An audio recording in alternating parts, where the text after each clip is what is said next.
And so we proceed to the 10-minute rule motion. Gareth Johnson. Madam Deputy Speaker. Madam Deputy Speaker, I beg to move that leave be given to bring in a bill to make provision for court orders to prohibit disruptive passengers from flying. Madam Deputy Speaker, this is actually the second time I have attempted to bring in this bill. Last time was just a week or so before lockdown, and understandably the aviation industry and indeed everybody else had their attention elsewhere, and so I hope that due regard can be given to this bill by the government this time, and I'm very grateful to see that we have a minister at the dispatch box to hear this. Violent incidents on aeroplanes are rare, but the problem is increasing. The combined nature of an aeroplane makes an out-of-control individual far more concerning than on any other mode of transport. People cannot get away from it easily. It can be terrifying for nervous flyers and deeply concerning for everyone on a plane where just one person is acting in a violent manner. Where it is a group of people, the situation is much worse. Cabin crew should not have to deal with such incidents, and they should be protected by this place when carrying out their duties. Madam Deputy Speaker, we currently ban people from driving if a criminal offence is committed in a car. We ban people from football matches if they take part in hooliganism. We even ban people from being directors of companies.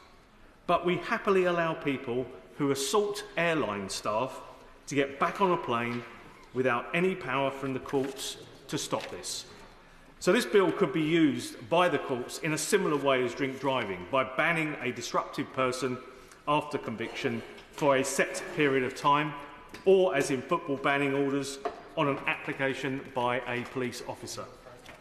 Airlines can ban people from using their own company again, but they cannot share information about that person to other airlines. So letting the courts stop the worst offenders will not only help protect cabin crew and passengers, but act as a deterrent to anyone tempted to be violent on a plane.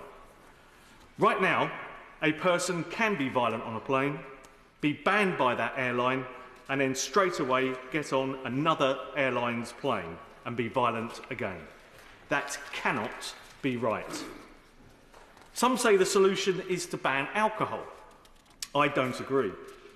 99.9% of people who enjoy a glass of wine or a beer at an airport or on a plane do so without causing any problems. It is part of their holiday. It is the 0.1% of people we should target and not the 99.9%. Alcohol can be a factor, but not always, so banning it is not the answer.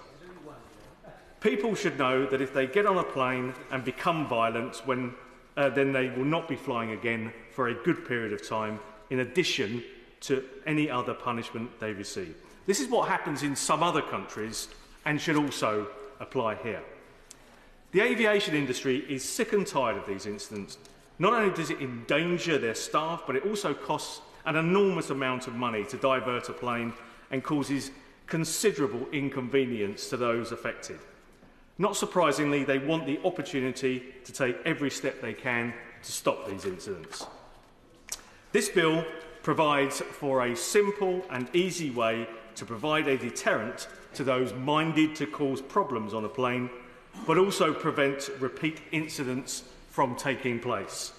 And therefore, Madam Deputy Speaker, I commend this bill to the House. The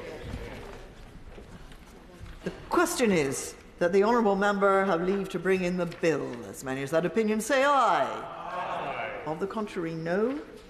I think the ayes have it. The ayes have it. Who will prepare and bring in the bill? Jim Shannon, Heather Whelan, the great Michael Fabricant, Tim Loughton, Chris Grayling, Craig McKinley, David Evident, Henry Smith, and myself. Gareth Johnson.